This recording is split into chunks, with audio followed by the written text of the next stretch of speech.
mu mibabaro yose yanyitaga sheri na n'uyu munsi aracyanyita sheri. Twamaze imyaka 10 n'amezi 6 tutagira ibyo kurya, ntago yigezana. Urabona iya ntatari kubona umuntu, uyu niwe sheri wanjye, Madamu Mona Pose.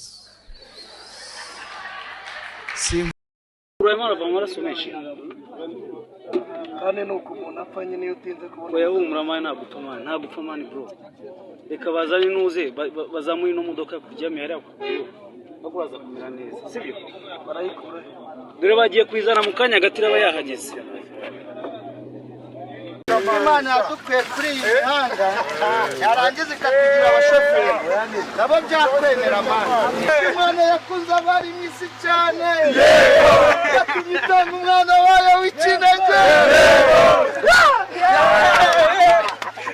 kugira ngo umwizera wese atarimbuka ahubwo ahabwe ubugingo buhoraho. Vuga ngo nanjye ndimo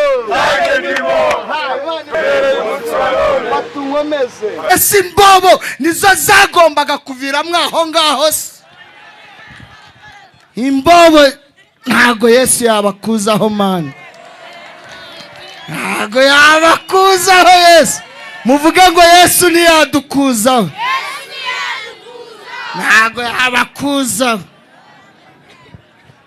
Niyo mpamvu yabibereye umupasiteri, yabihereye umupasiteri mwana uzi imvune z'imihanda. Imana yadukwiye kuri iyi mihanda yarangiza ikatugira abashoferi nabo byakwemera mana.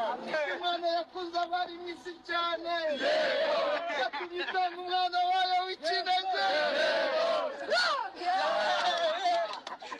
kugira ngo umwizera wese atarimbuka ahubwo ahabwe ubugingo buhoraho.